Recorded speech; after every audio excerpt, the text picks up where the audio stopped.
नमस्कार। नेपाल टेलिभिजन समाचारमा स्वागत छ। म छहरा दवाडी र म अनिता बिन्दु। सुरुमा प्रमुख समाचार। गठबन्धन सफल र परिणाममुखी भएको नेकपा माओवादी केन्द्रको पदाधिकारी बैठकको निष्कर्ष। निर्वाचनको समीक्षा गर्न सत्ता गठबन्धनको बैठक भोलि बस्ने। प्रतिनिधि सभातर्फ बाजुराबाट नेपाली कांग्रेसका बद्री प्रसाद पाण्डे र स्याङ्जा निर्वाचन क्षेत्र नम्बर 2 मा धनराज गुरुङ विजयी। दोलखामा मतगणना जारी। सरकारमा जान इच्छुक नभएको जसपा अध्यक्ष उपेन्द्र यादवको भनाई। निर्वाचनको समग्र परिणामपछि कार्यसमितिको बैठक बसेर निर्णय लिइने उल्लेख। निर्वाचनमा अन्तर्घात गर्नेलाई कार्यवाही गर्ने कांग्रेसको तयारी। अनुशासन समितिमा परेका उजुरी पुष 15 गते भित्र केन्द्रमा पठाउन निर्देशन। इजरायलका निम्ति जासुसी गरेको अभियोगमा इरानद्वारा 4 जनालाई मृत्युदण्ड। आपराधिक गतिविधिमा संलग्न तथा देशको सुरक्षा व्यवस्थामा आघात पार्ने प्रयास गरेको आरोप। र विश्वकप फुटबल अन्तर्गत आज हुने पहिलो खेलमा साबिक विजेता फ्रान्स र पोल्याण्ड भिड्दै। दोस्रो खेलमा इंग्ल्याण्ड र सेनेगल बीच प्रतिस्पर्धा हुने।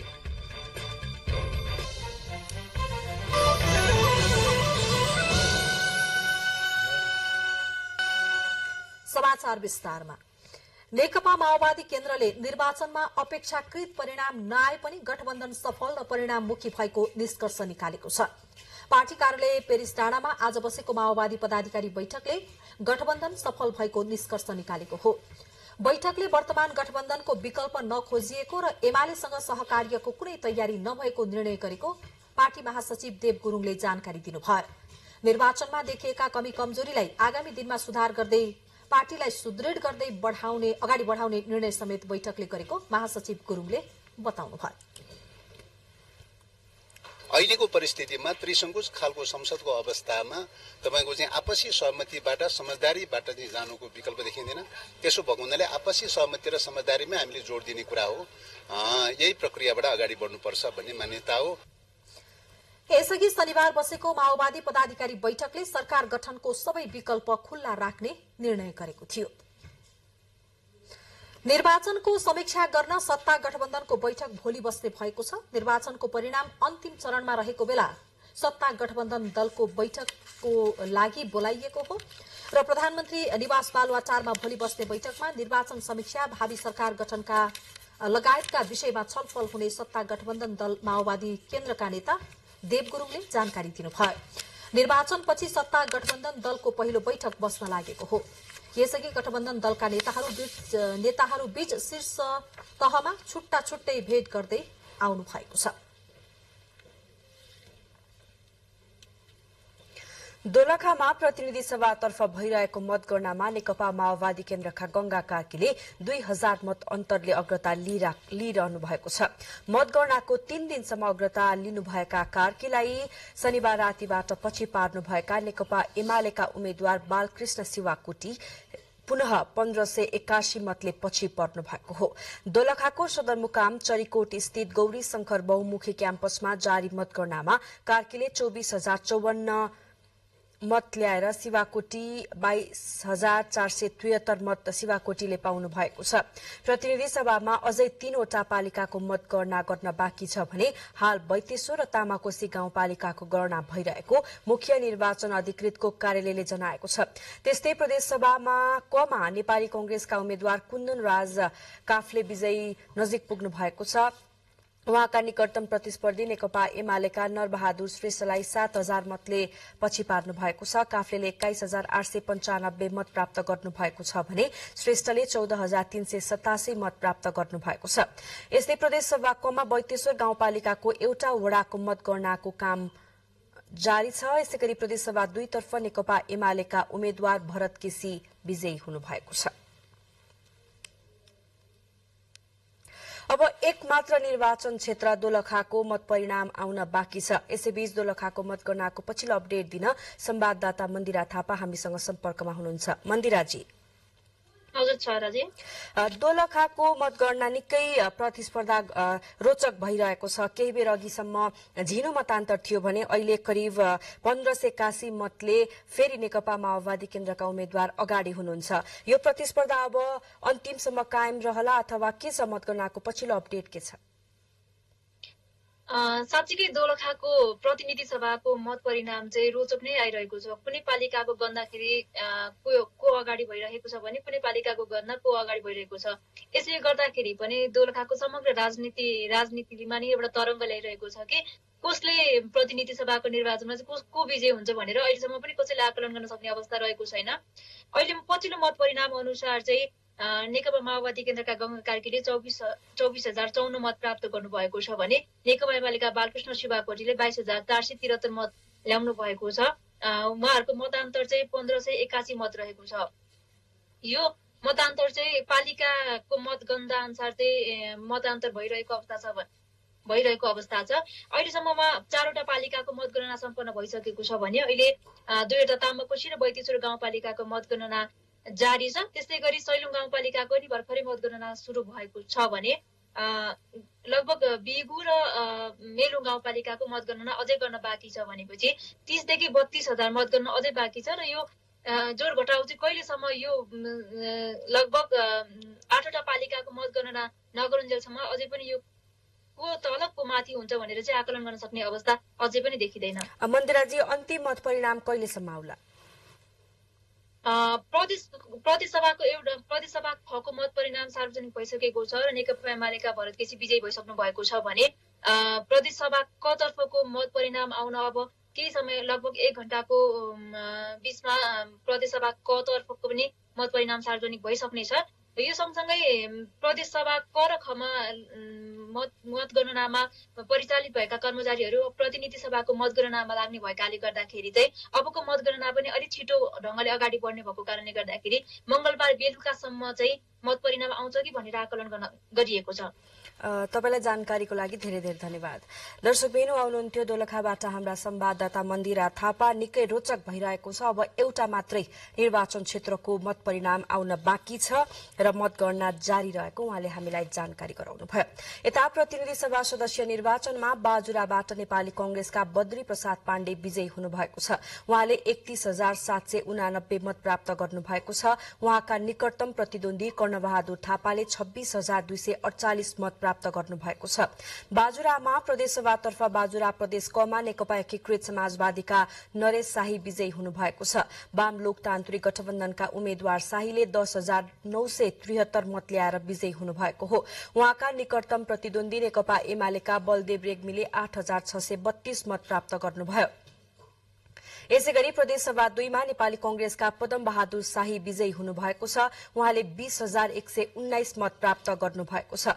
उहाँका निकटतम प्रतिद्वन्दी लाल बहादुर थापाले 17,521 मत प्राप्त गर्नुभएको छ। यसैगरी स्याङ्जा क्षेत्र नम्बर 2 मा नेपाली कांग्रेसका उपसभापति धनराज गुरुङ विजयी हुनुभएको छ। उहाँले 31,466 मत प्राप्त गर्नुभयो। नेकपा एमालेकी उम्मेद्वार पद्मा अर्यालले 25,839 मत प्राप्त गर्नुभएको छ। त्यस्तै राष्ट्रिय स्वतन्त्र पार्टीका टिकराज गुरुङले 8,113 मत प्राप्त गर्नुभयो। बाजुरा र स्याङ्जाको अन्तिम मत परिणाम आएसँगै प्रतिनिधि सभाको प्रत्यक्षतर्फ नेपाली कांग्रेस 57 निर्वाचन क्षेत्रमा विजयी बनेको छ। देशभरका 165 निर्वाचन क्षेत्र मध्ये अहिलेसम्म 164 निर्वाचन क्षेत्रको परिणाम आइसकेको छ। समाचारको क्रम जारी छ। केही बेर विश्रामपछि बाँकी समाचार। प्रतिनिधि सभाको समानुपातिक निर्वाचनतर्फ करिब 1,04,16,000 मतगणना हुँदा नेकपा एमाले आफ्नो अग्रता कायमै राखेको छ। निर्वाचन आयोगको पछिल्लो तथ्याङ्क अनुसार 27,88,000 मत प्राप्त गरी एमाले सबैभन्दा अगाडि देखिएको हो। नेपाली कांग्रेस 26,60,000 मत प्राप्त गरी दोस्रो स्थानमा रहेको छ। यसैगरी 11,62,000 मत प्राप्त गरी नेकपा माओवादी केन्द्र तेस्रो र 11,24,000 मत सहित राष्ट्रिय स्वतन्त्र पार्टी चौथो स्थानमा रहेको छ।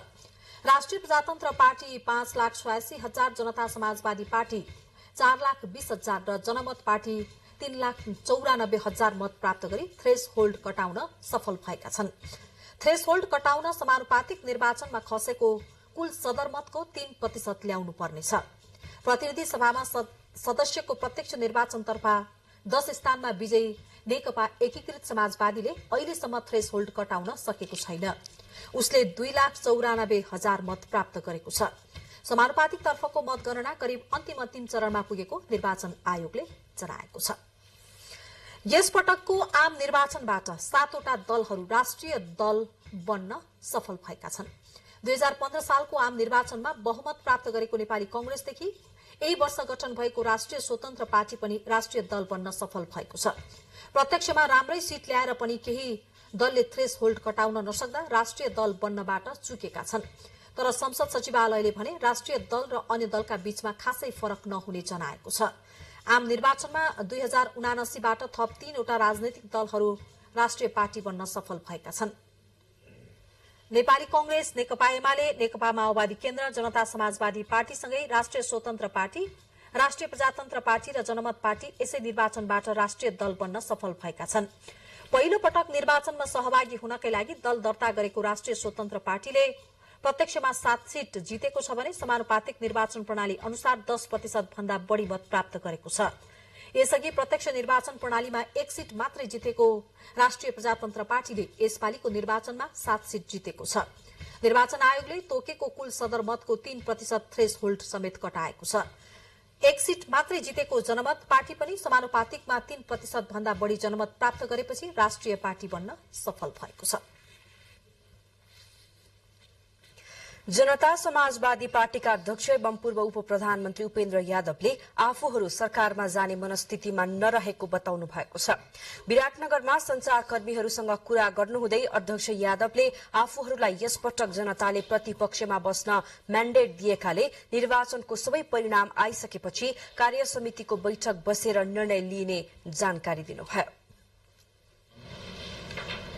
यहाँनिर हामीले उठाउँदै आएका मुद्दाको अवस्था के हुन्छ लगायतका विषयहरूसँग छलफल गरिसकेपछि मात्रै हामी निर्णयमा पुग्छौं।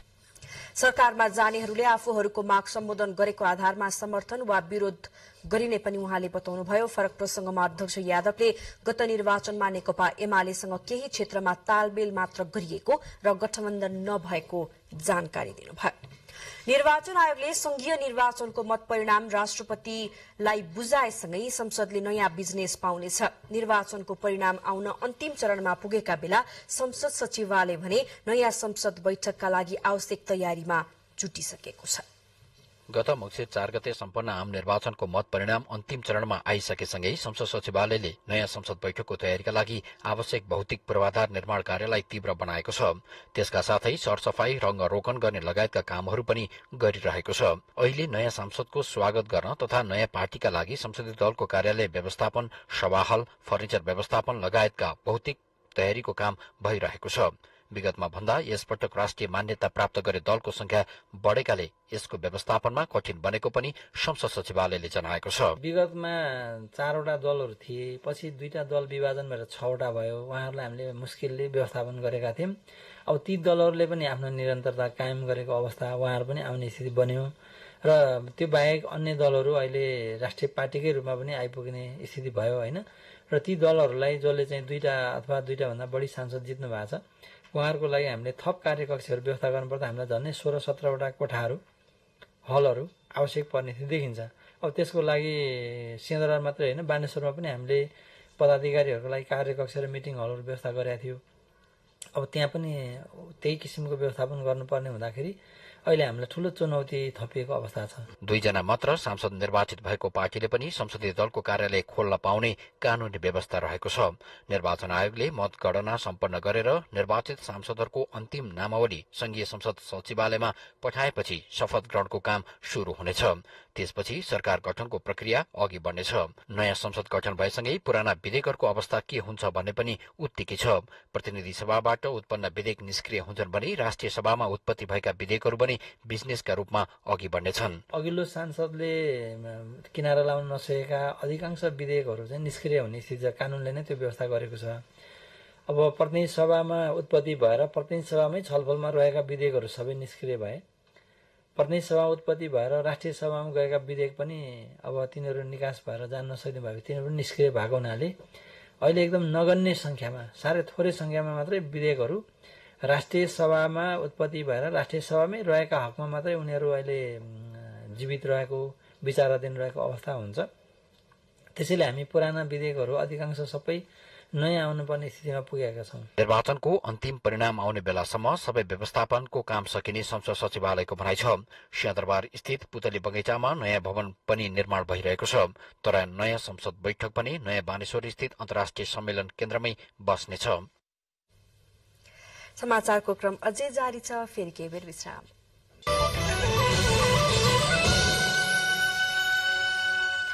विश्रामपछि बाँकी समाचार।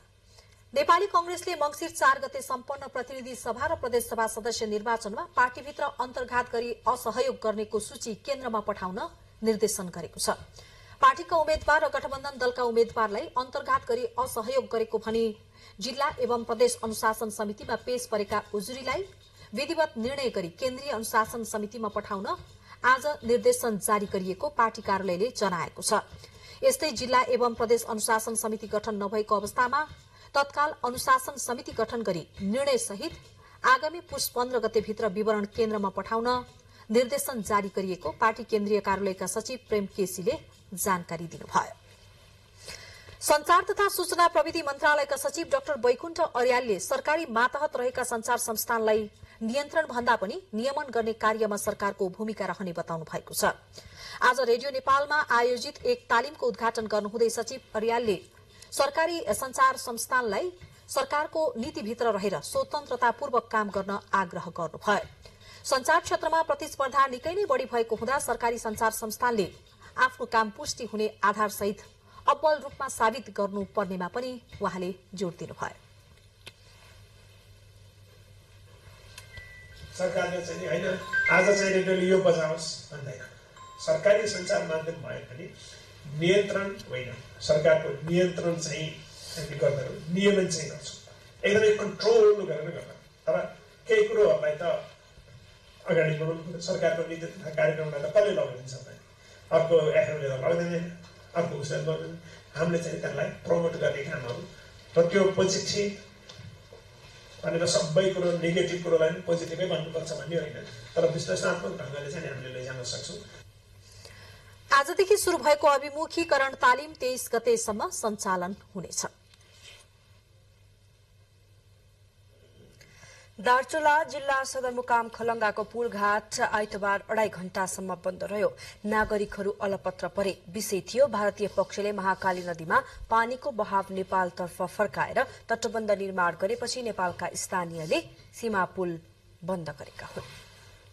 नेपाल भारतको सीमामा बग्ने महाकाली नदीमा भारतीय पक्षले निर्माण गरिरहेको तटबन्धको विषयलाई लिएर आइतबार 2.5 घण्टा सीमा पुल बन्द भएको छ।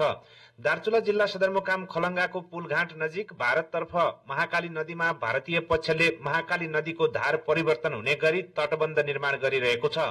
गत वर्षबाटै निर्माण कार्य थालेको भारतीय कम्पनी अरुण कन्स्ट्रक्सनले सीमा नदी महाकालीको पानीको बहाव नेपालतर्फ फर्काएर तटबन्ध निर्माण गरिरहेको विषयमा स्थानीयले आवाज उठाएका हुन्। भारतीय पक्षले 1 किलोमिटर लम्बाई र 8 मिटर चौडाईमा पक्की तटबन्ध निर्माण कार्य गरिरहेको छ। दिउँसो 3-4 बजेतिर भारतीय पक्षको डोजरले बंगाबगर क्षेत्रमा नदीको बहाव नेपालतर्फ फर्कने गरी काम थालेको भन्दै दुवै तर्फबाट ढुङ्गा हानाहान समेत भएको थियो। ढुङ्गा हानाहान भएपछि दुवैतर्फ 1-1 जना घाइते भएका छन्। सोही विषयमा आक्रोशित बनेका स्थानीयले 2.5 घण्टासम्म सीमा पुल बन्द गरेका छन्। सीमा क्षेत्रमा तनाव उत्पन्न भएपछि दार्चुलाका प्रमुख जिल्ला अधिकारी दीर्घराज उपाध्याय र भारतीय एसडीएम देवेश शासनीको संयुक्त टोलीले स्थलगत निरीक्षण अनुगमन गर्नुभएको छ। स्थलगत अनुगमन पछि प्रतिक्रिया दिनुहुँदै दार्चुलाका प्रमुख जिल्ला अधिकारी दीर्घराज उपाध्यायले भन्नुभयो, भारततर्फ पनि तटबन्ध निर्माण हुँदाखेरि नेपालतर्फ क्षति हुने गरी हुनु हुँदैन। नदी चाहिँ बीचमा आउने गरी हामीले काम गर्नुपर्छ। त्यसैले दुवैतर्फ क्षति नहुने गरी हामीले प्राविधिक मूल्याङ्कन गरेर सबै त्यसको निरीक्षण गरेर त्यसरी हामीले काम अगाडि बढाउनुपर्छ भनेका छौँ र आज पनि अब त्यही खालको सहमति भएको छ। उहाँहरू त्यसमा सकारात्मक हुनुहुन्छ। सीमा पुल बन्द हुँदा नेपाल र भारततर्फ दुवै देशका नागरिकहरू वारीपारी अल्पत्र परेका थिए भने नेपालतर्फ सीमा पुलमा भीडभाड भएपछि प्रहरीले भीड नियन्त्रणका लागि लाठीचार्ज समेत गरेको थियो। नेपाल भारत सीमा जोड्ने यो महाकाली नदीमा तटबन्ध निर्माण भइरहँदा यहाँ तनावको स्थिति सिर्जना भएको छ र अहिले नेपाल र भारतीय दुवै पक्षबीच यहाँ सम्झौताका लागि केही छलफल भइरहेको छ। नेपाल टेलिभिजनका लागि कृष्ण धामी, स्थलगत रिपोर्ट, दार्चुला। पश्चिम नवलपरासीको प्रतापपुरमा उखु खेतीमा आगो लाग्दा झण्डै 13 लाख रुपियाँ बराबरको क्षति भएको छ। प्रतापपुर 5 बेथानीमा 4 बिघा 8 कट्ठा क्षेत्रफलमा लगाइएको उखुमा आगो लाग्दा 12,98,000 बराबरको क्षति भएको हो। स्थानीय र प्रहरीको सहयोगले आगो नियन्त्रणमा लिए पनि आगो के कति कारणले लागेको हो भन्ने अझै नखुलेको प्रहरीले जनाएको छ। उखु क्रसिङ गर्ने समय भएकाले किसानहरू उखु काटेर बेच्ने तयारीमा रहेका बेला उखु खेतमा आगो लागेको हो। तपाईं यति बेला नेपाल टेलिभिजन समाचारको साथमा हुनुहुन्छ। समाचारको क्रममा प्रमुख समाचार फेरि एकपटक।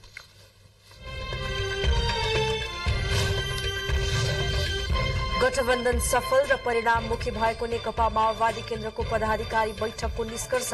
निर्वाचनको समीक्षा गर्न सत्ता गठबन्धनको बैठक भोलि बस्ने। प्रतिनिधि सभातर्फ बाजुराबाट नेपाली कांग्रेसका बद्री प्रसाद पाण्डे र स्याङ्जा निर्वाचन क्षेत्र नम्बर 2 मा धनराज गुरुङ विजयी। दोलखामा मतगणना जारी। सरकारमा जान इच्छुक नभएको जसपा अध्यक्ष उपेन्द्र यादवको भनाई। निर्वाचनको समग्र परिणामपछि कार्यसमितिको बैठक बसेर निर्णय लिने उल्लेख। निर्वाचनमा अन्तर्घात गर्नेलाई कारवाही गर्ने कांग्रेसको तयारी। अनुशासन समितिमा परेका उजुरी पुस 15 गतेभित्र केन्द्रमा पठाउन निर्देशन। इजरायलका निम्ति जासुसी गरेको अभियोगमा इरानद्वारा 4 जनालाई मृत्युदण्ड। आपराधिक गतिविधिमा संलग्न तथा देशको सुरक्षा व्यवस्थामा आघात पार्ने प्रयास गरेको आरोप। र विश्वकप फुटबल अन्तर्गत आज हुने पहिलो खेलमा साबिक विजेता फ्रान्स र पोल्याण्ड भेट्दै दोस्रो खेलमा इंग्ल्याण्ड र सेनेगल बीच प्रतिस्पर्धा हुने।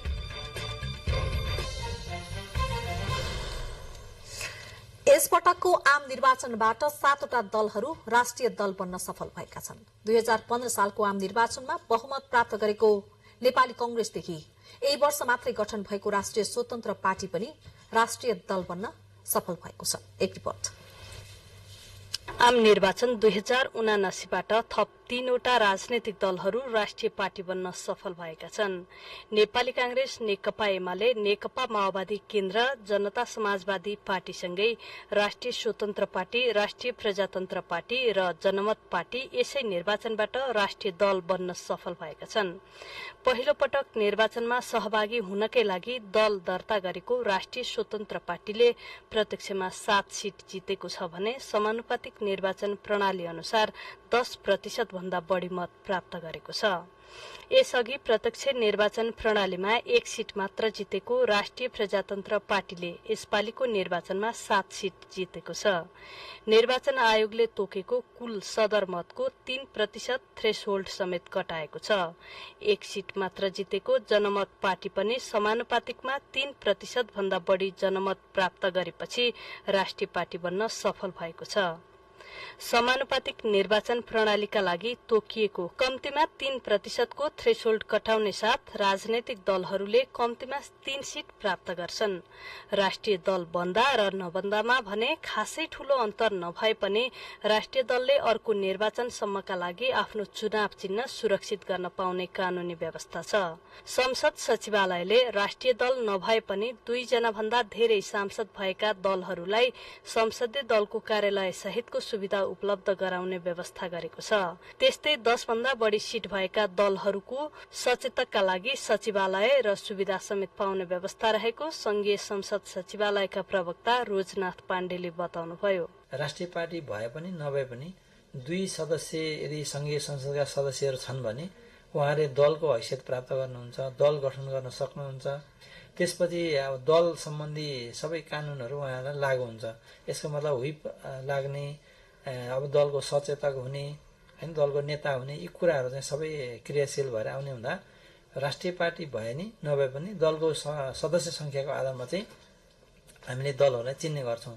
नेकपा एकीकृत समाजवादी पार्टीले प्रतिनिधि सभामा 10 सीट जित्न सफल भए पनि समानुपातिक निर्वाचन प्रणाली अन्तर्गत 3% नपुगेका कारण राष्ट्रिय पार्टी बन्न भने सफल भएन। त्यस्तै नागरिक उन्मुक्ति पार्टीले प्रत्यक्षमा 3 सिट जितेर संसदमा आफ्नो प्रतिनिधित्व गराए पनि समानुपातिक निर्वाचन प्रणालीमा 3% कटाउनु भने सफल भएन। यही निर्वाचनपछि केही प्रदेशको अस्तित्वमा रहेका राजनैतिक दलहरू हराएका छन्। प्रदेश नम्बर 1 बाट संघीय लोकतान्त्रिक राष्ट्रिय मञ्च हरायो भने आम निर्वाचन 2074 मा वैकल्पिक शक्तिको रूपमा उदाएको विवेकशील साझा पार्टी त अहिले अस्तित्वमा समेत छैन। क्यामेरामा रोबिन दाहालका साथ सलुजा दाहाल, काठमाडौँ।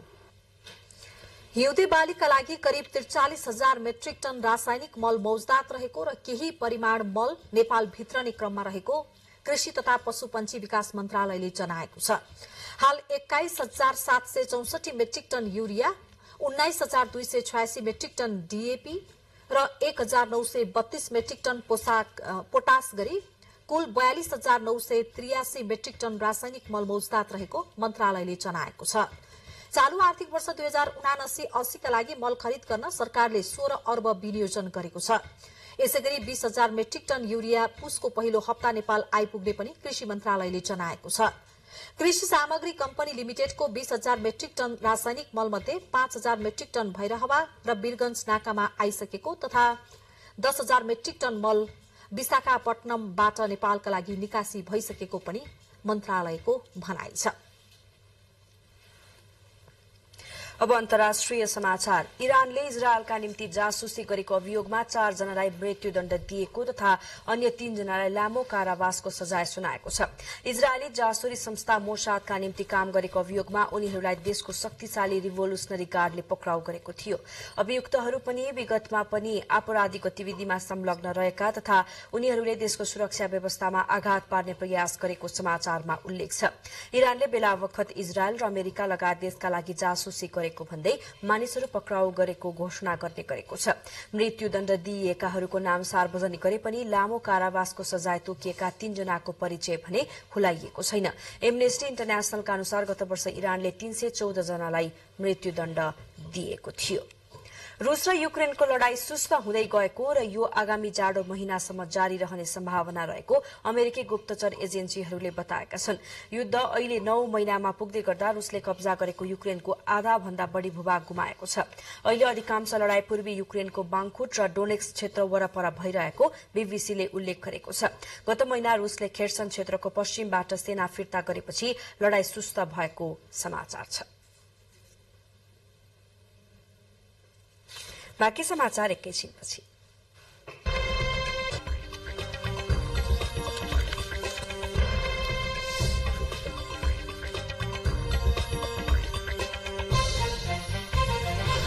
अब आर्थिक समाचार। पछिल्लो समय भारतबाट पेट्रोलियम पदार्थको मूल्य घटेर आउँदा पनि निगमले मूल्य समायोजनमा चासो देखाएको छैन। सञ्चित नोक्सानी रहेकाले तत्काल मूल्य समायोजन गर्न नसकिने निगम व्यवस्थापनको भनाइ छ। भारतबाट पेट्रोलियम पदार्थको मूल्य लगातार घटेर आइरहँदा नेपाल आयल निगमले भने अझै निगम 27 अर्ब घाटामा रहेको भन्दै मूल्य समायोजन नहुने बताएको छ। आयल निगमले भारतीय आयल निगमलाई पुरानो रकम तिर्न बाँकी र नेपाल सरकारको ऋण स्वरूप लिएको रकम तिर्न अझै बाँकी रहेका कारण तत्काल मूल्य समायोजन गर्न नसकिने बताउँछ। अहिले भारतबाट घटेर आएको मूल्य 15 दिनको लागि भएकाले मूल्य समायोजन गर्न सकिने अवस्था नरहेको निगमको भनाइ छ। त्यति बेला जुन प्रति लिटरको घाटाको कुरा गर्नुहुन्छ भने करिब 32-33 रुपियाँ पेट्रोलमा, 40-42 रुपियाँसम्म डिजलमा र 700-800 रुपियाँ चाहिँ प्रति सिलिन्डर एलपीजीमा घाटा थियो निगमलाई है। तर त्यस्तो अवस्थामा पनि अब आम सर्वसाधारणलाई चाहिँ एकैचोटि भार नपुर्याउने भन्ने सरकारको नीति, निगमको नीति भएको कारणले गर्दाखेरि निगमले बरु घाटा खायो है। त्यो घाटा खाएर चाहिँ सञ्चालनमा गरिरह्यो र तेलको आपूर्तिलाई हामीले कतैबाट पनि एकदम डिस्टर्ब हुन दिएनौँ, अविछिन्न राखिरह्यौँ। त्यो आइरह्यो, निरन्तर आइरह्यो होइन। र त्यो कुराले गर्दाखेरि तत्कालीन अवस्थामा भएको घाटाको पूर्ति गर्नलाई पनि यो कुराले चाहिँ अलिअलि हामीलाई सहज चाहिँ बनाएको छ। यही कारणले गर्दाखेरि अहिले तत्कालमा चाहिँ हामीले घटाउन सकेका छैनौँ, मूल्यलाई चाहिँ त्यो अनुरूपमा घटाउन सकिसकेको अवस्था चाहिँ छैन। घटेर आएको मूल्यले निगमलाई 15 दिनमा 53 करोड रुपियाँ नाफा हुने अनुमान निगमको छ। यता उपभोक्ताले भनी स्वचालित मूल्य प्रणाली लागू गरेको निगमले अन्तर्राष्ट्रिय रूपमा मूल्य घट्दा पनि मूल्य समायोजन नगरेर उपभोक्ता ठगी रहेको आरोप लगाएका छन्। अहिले निगमलाई पेट्रोल बिक्रीबाट प्रति लिटर 13 रुपैयाँ र डिजेलबाट 53 पैसा नाफा रहेको छ भने एलपी ग्यासबाट प्रति सिलिन्डर 277 रुपैयाँ घाटा रहेको छ। क्यामेरामा प्रधुन्न ढुङ्गेलका साथ पवन वर्षा शाह, नेपाल टेलिभिजन, काठमाडौँ। चालू पुँजी सम्बन्धी मार्गदर्शन 2079 र बढ्दो ब्याज दरको विरोध गर्दै चितवनका उद्योगी व्यवसायीहरू आन्दोलनमा उत्रिएका छन्। चितवन उद्योग संघले पत्रकार सम्मेलनको आयोजना गरी उद्योगी व्यवसायीहरूको माग पूरा नभए थप आन्दोलन गर्ने बताएका छन्। सरकारले अर्थतन्त्रलाई दिगो बनाउन औद्योगिक लगानीमा वृद्धि गरी औद्योगिक उत्पादकत्व वृद्धि गर्नुपर्नेमा बढ्दो ब्याज दर नगद प्रवाहमा परेको र मागमा देखिएको संकुचनका कारण उद्योगीहरूमा निराशा पैदा भएकाले सम्बन्धित निकायले हुँदा पनि ध्यान नदिएको गुनासो गरेका छन्। सो अवसरमा चितवन उद्योग संघका निवर्तमान अध्यक्ष राजु पौडेलले नेपाल राष्ट्र बैंकले जारी गरेको मौद्रिक नीति र वित्तीय संस्थाहरूले वृद्धि गरेको ब्याज दरका कारण चितवनका उद्योगहरू बन्द गर्नुपर्ने अवस्थामा पुगेको बताउनुभयो। चितवनमा करिब 3700 को हाराहारीमा साना ठूला उद्योगहरू सञ्चालनमा छन्। अब खेलकुद समाचार।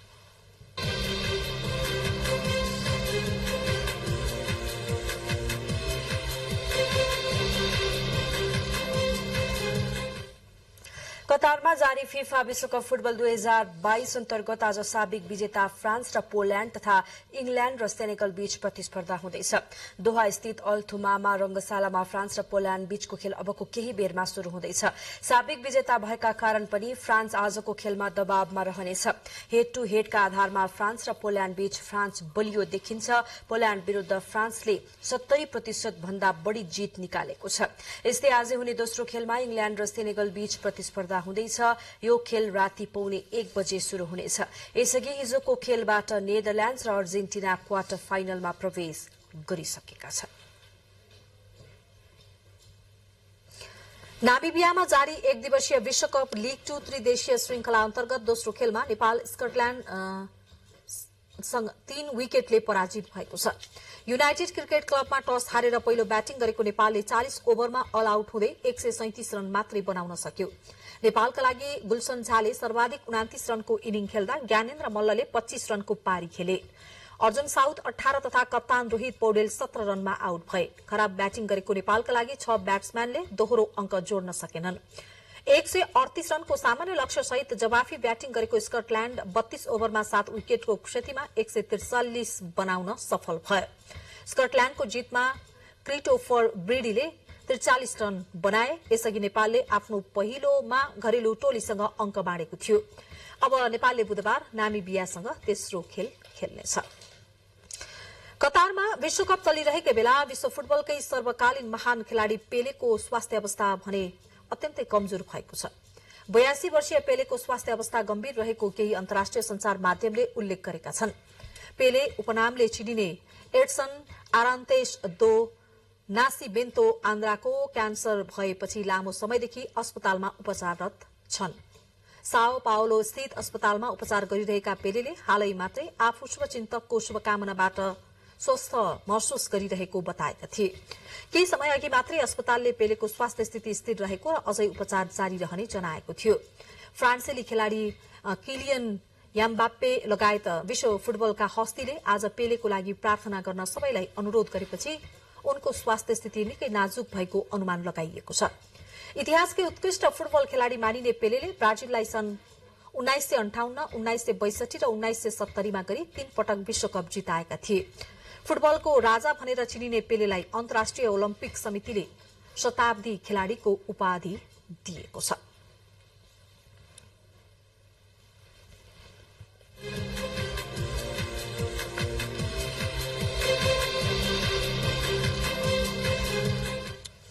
अब मौसम सम्बन्धी जानकारी। प्रदेश नम्बर 1 बागमती र लुम्बिनी प्रदेशमा आज राति आंशिक बदली तथा बाँकी भूभागमा मौसम सामान्यतया सफा रहने मौसम पूर्व अनुमान महाशाखाले जनाएको छ। काठमाडौँमा आज रातिको न्यूनतम तापक्रम 6 र 8 तथा भोलि दिउँसोको अधिकतम तापक्रम 19 र 21 डिग्री सेल्सियस बीच रहने अनुमान गरिएको छ। अब मौसम सम्बन्धी थप विवरण।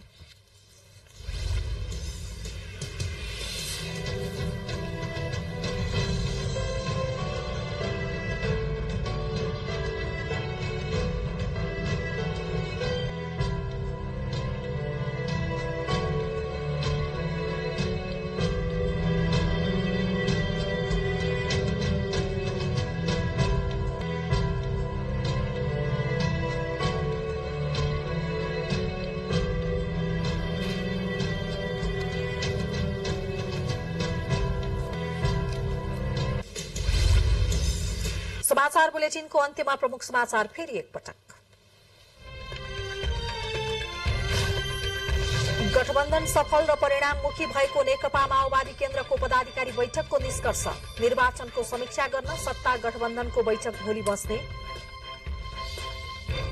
प्रतिनिधि सभातर्फ बाजुराबाट नेपाली कांग्रेसका बद्री प्रसाद पाण्डे र स्याङ्जा क्षेत्र नम्बर 2 मा धनराज गुरुङ विजयी। दोलखामा मतगणना जारी। सरकारमा जान इच्छुक नभएको जसपा अध्यक्ष उपेन्द्र यादवको भनाई। निर्वाचनको समग्र परिणामपछि कार्यसमितिको बैठक बसेर निर्णय लिइने उल्लेख। निर्वाचनमा अन्तर्घात गर्नेलाई कार्यवाही गर्ने कांग्रेसको तयारी। अनुशासन समितिमा परेका उजुरी पुष 15 गतेभित्र केन्द्रमा पठाउन निर्देशन। इजरायलका निम्ति जासुसी गरेको अभियोगमा इरानद्वारा 4 जनालाई मृत्युदण्ड। आपराधिक गतिविधिमा संलग्न तथा देशको सुरक्षा व्यवस्थामा आघात पार्ने प्रयास गरेको आरोप। र विश्वकप फुटबल अन्तर्गत आज हुने पहिलो खेलमा साबिक विजेता